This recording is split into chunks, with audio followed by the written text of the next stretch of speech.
Some of my favorite readers on the entire internet. Today I'll be talking about summer blockbusters and why this summer was not a really good year for them.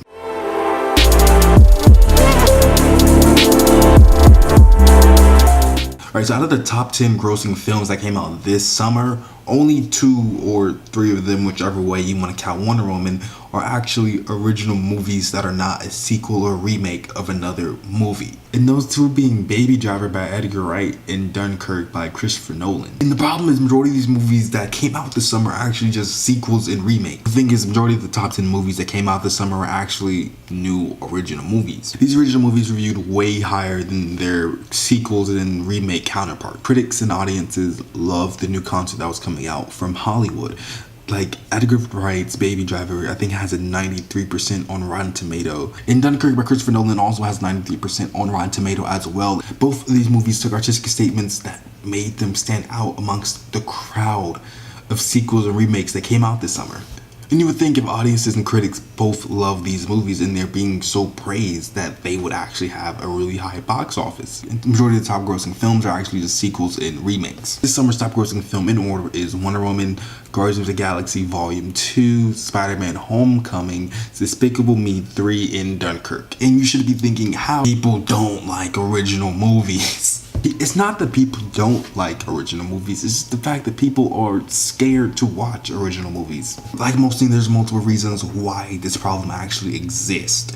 But one of the biggest things is that theater prices are actually very, very, very expensive. And when theater tickets are this expensive, people are actually a lot more scared to watch original movies because they may not know if they will like the idea or not. And it's usually between a movie like Dunkirk, which you've never heard about, we've only seen it in trailers, versus a movie like Spider-Man Homecoming, a movie that a main character that you've grown up with since you were little and seen animated TV shows about, and you've actually been invested in before, because this is what, the 3rd movie now in the franchise, of the reboot franchise at that.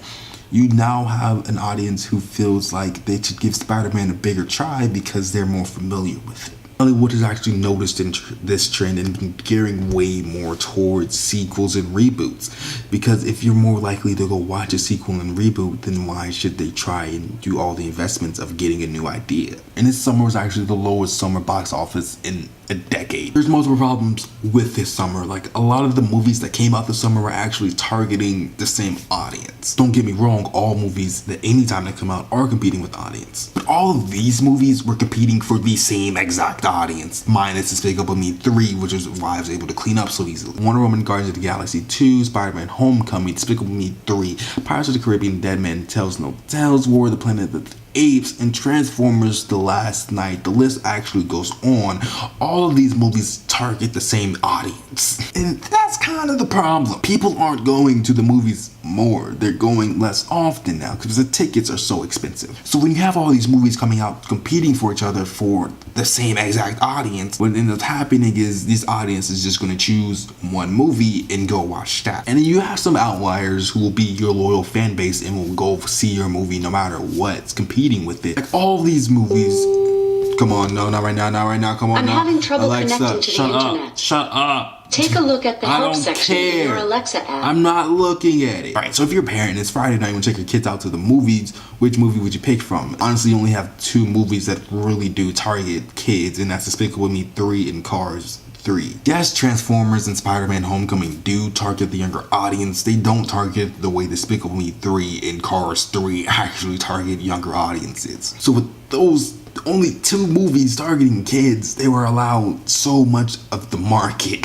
And we as an audience are also speaking out on this whole summer of sequels and remakes, because a lot of us aren't watching these sequels and remakes because we aren't going to pay $15 to see a movie that we've already seen before. And a lot of us are flocking to streaming because Netflix, for example, all the movies and TV shows that Netflix are making is only $10 a month. You're getting original content, original movies, and original TV shows that are being added almost monthly now. So why should I pay $15 to see a movie that I've already seen, to see a character go through problems that I've already seen before another movie, to fight villains that I've already read about in comic books, when I can sit down on a couch, drinking my own $2 Coke versus the $6 Coke you're gonna charge me at the theater, and watch a brand new, original, fully fleshed out idea. That is the problem Hollywood must ask itself when it's looking at this summer. And this is the question movie theaters need to be asking themselves when they look back and reflect on this summer of blockbusters. That's my opinion on that's my opinion on this summer's blockbusters. I will leave some articles down below so you guys can actually start reading up more about this and where I got some of my information, my resources from. Thanks for watching. Keep your heads up high and expectations great.